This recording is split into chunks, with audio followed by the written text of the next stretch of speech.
สบายดีทุกคนนะวันนี้พบกับช่องนี่นาฮะกันอีกแล้วเนาะวันนี้นี่นาก็จะมารีวิวซุกุซี่ที่ได้มาจาก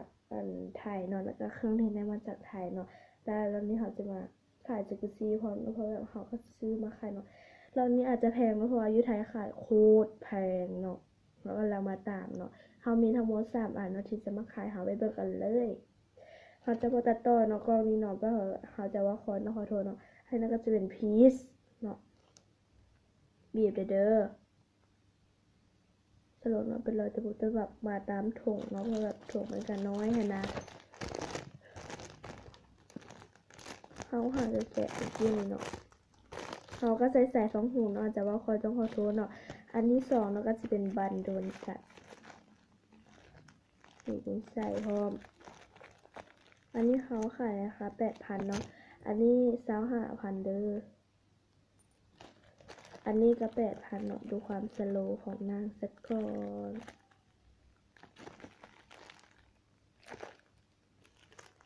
My God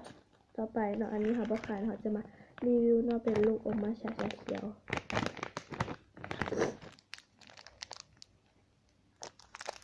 เขาให้เบิ่งมาว่าเครื่องเขามีทั้งหมด2ถุงและถุงเครื่องและเป็นถุงขายเนาะเอามันมาซิมกัน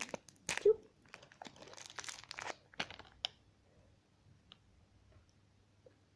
ขายยังไงวันนี้อาจจะได้ยินว่าคอยเนาะเพราะแบบใช้พหูก็บ่ค่อยสะดวกนะ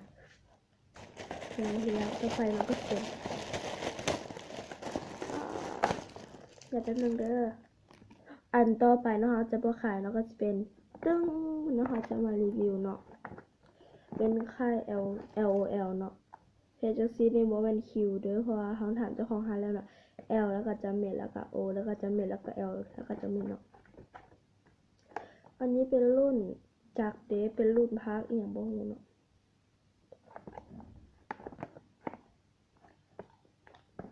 ต่อไปเป็นถุงที่2เนาะ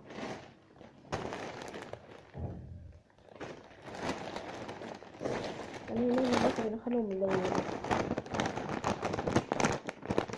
อันนี้ก็ถุงอย่างบ่ฮู้เนาะ Nike อย่างบ่แหละนี่ค่ะซื้อเสื้อลายของเธอเนาะอันนี้อุ๊ยขอโทษเราขอตั้งกล้องกันเด้ออันนี้อันนี้เป็นโลกาดีซีเนาะอาจจะว่าคอยนะขอโทษขออภัยอันนี้เป็นเสื้อเนาะเบิดได้ไหมเหรออันนี้เป็นเสื้อของอ้ายเนาะ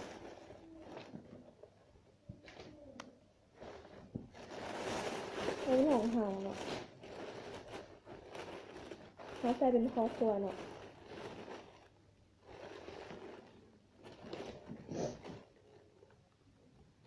เครื่องที่ได้มาหมดก็มีเท่านี้เนาะแต่เฮาสิมาขายซุกุซี่เฮาก็ว่าไปแล้วเนาะอันนี้เนาะเฮาทวนอีกครั้งเนาะแบบตำหนิกันมาเจ้างานเนาะเป็นเปิ้นสี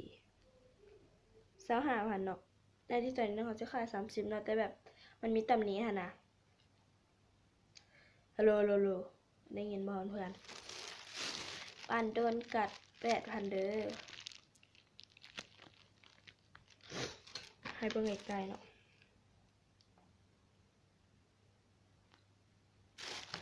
ปังแผ่น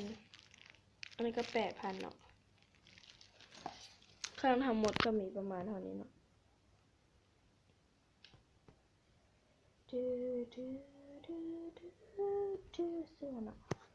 สำหรับวันนี้ขอลาไปก่อนบ๊ายบายแล้วคลิปหน้าจะมารีวิวค่าย LOL เนาะบาย